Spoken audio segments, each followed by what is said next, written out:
Olá, tudo bem?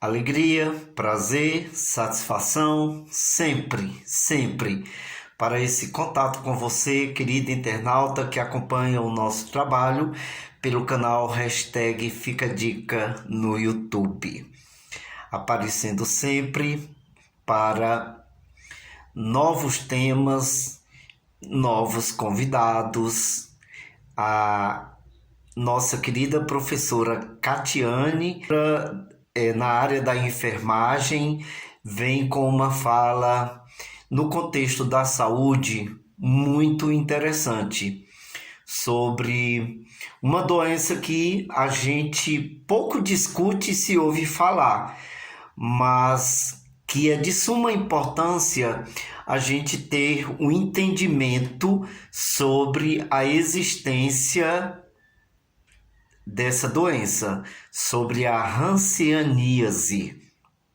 Uma fala super importante para que a gente possa se cuidar, se policiar nesse sentido. Saúde é a nossa maior riqueza.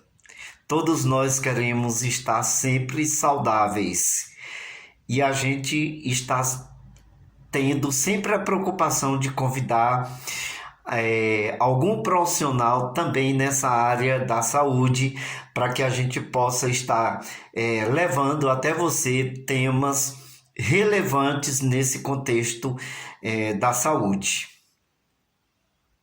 Compromisso de inscrever-se, compartilhar, comentar e deixar o seu gostei nas nossas participações. Não custa muito, não paga nada.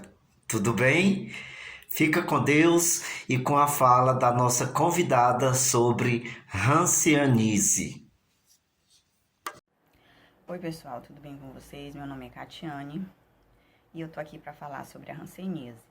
O dia 26 de janeiro é o Dia Nacional de Combate e Prevenção à Hanseníase e o Dia Mundial contra a Hanseníase. Mas o que é a hanseníase, né? É uma doença infecciosa e contagiosa causada pelo bacilo Mycobacterium leprae. Então, assim, é uma bactéria e essa bactéria ela tem uma predileção pela pele e pelos nervos periféricos. Essa predileção acaba causando lesões e conferindo à doença um alto poder incapacitante. Como é que ocorre a transmissão? A transmissão ocorre através das vias aéreas, então através das secreções nasais, através das gotículas de saliva que são expelidas durante a fala, ou tosse, ou até durante um espirro. O período de incubação da doença é um período longo, um período de 3 a 5 anos, tá? Então, assim, é uma doença, é uma das enfermidades mais antigas do mundo. Existem relatos que no século VI a.C. já existia-se referência à doença. Nessa época, a doença era conhecida como lepra, tá?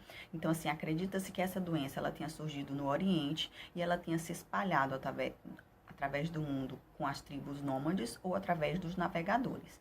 Os indivíduos que eram portadores de hanseníase, eles eram excluídos do convívio da sociedade ou eles eram enviados para leprosários, tá?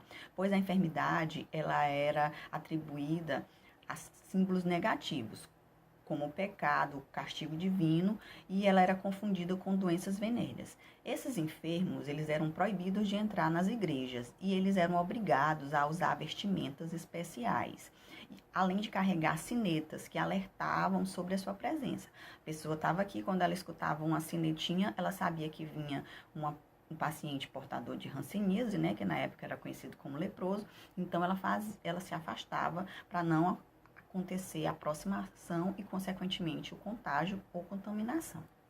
Então, foi o que aconteceu. Até a década de 40, esses pacientes eles eram tratados em leprosários. A medicação que eles recebiam era um fitoterápico, que esse fitoterápico era administrado através de injeções ou por via oral. Só no final da década de 40 é que surgiu a sulfona, né, que é um fármaco, e esse fármaco pôde acabar com a contagiosidade do doente. Então, assim, foi permitido a esses doentes a volta ao convívio da sociedade, a volta ao convívio da família. Mas, infelizmente, até hoje, a hanseníase é uma doença marcada pelo preconceito, pelo estigma.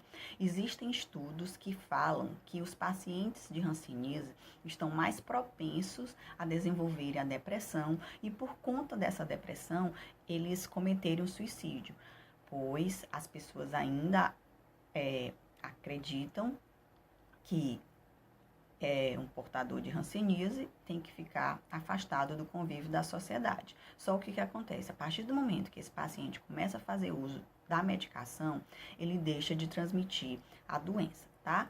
Então, assim, quais são os sintomas, né? A principal característica da hanseníase são manchas.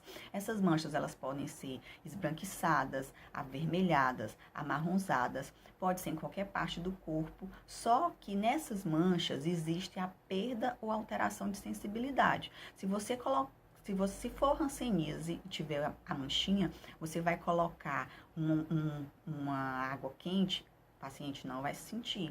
Se for hanseníase, você vai colocar água gelada em cima da manchinha, o paciente vai sentir. Então, se você tem uma mancha, mas nessa mancha você tem sensibilidade, não é hanseníase, tá? Mas o ideal é que essa mancha ela seja avaliada por um profissional de saúde para poder descartar se é ou não hanseníase. Então, assim, uma outra característica da hanseníase, um outro sintoma, são áreas do corpo que ocorre a diminuição de pelo, né? Diminui a presença de pelos e diminui a produção do suor. Além disso, inchaço nas mãos e nos pés e a diminuição da sensibilidade e da força muscular da face, mãos e pés. Qual é a classificação da hanseníase? A hanseníase ela pode ser classificada em multi ou paucibacilar, de acordo com a quantidade de bacilos que são encontrados no paciente. Existe tratamento? Felizmente existe tratamento. O tratamento, ele consiste na associação de antibióticos, né, que eles são usados de forma padronizada. Essa medicação, ela é distribuída gratuitamente pelo SUS.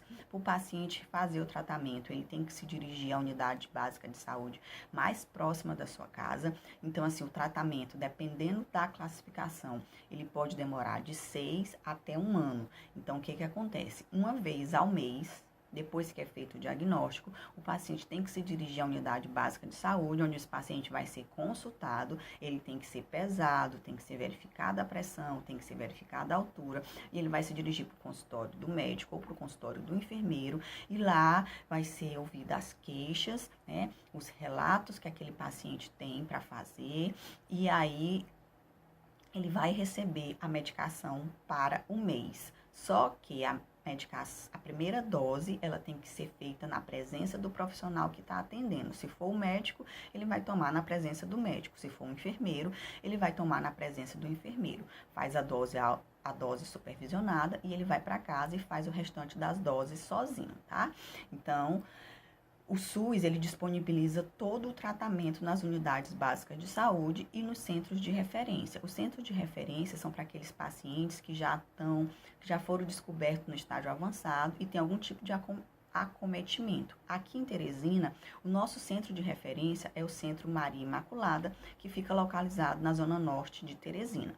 Com relação à prevenção, qual é a prevenção? O diagnóstico precoce. Então, se você tem uma mancha, vá no posto de saúde para averiguar se pode ser hanseníase.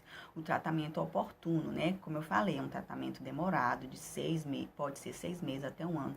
Então, o paciente tem que fazer o tratamento rigorosamente, tomar todo dia aquela medicação.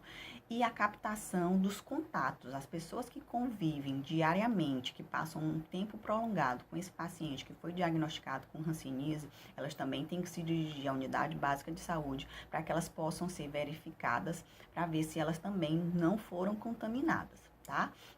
Então, assim, era basicamente isso que eu queria falar sobre hanseníase. Eu espero que vocês tenham entendido. Fiquem bem e até a próxima.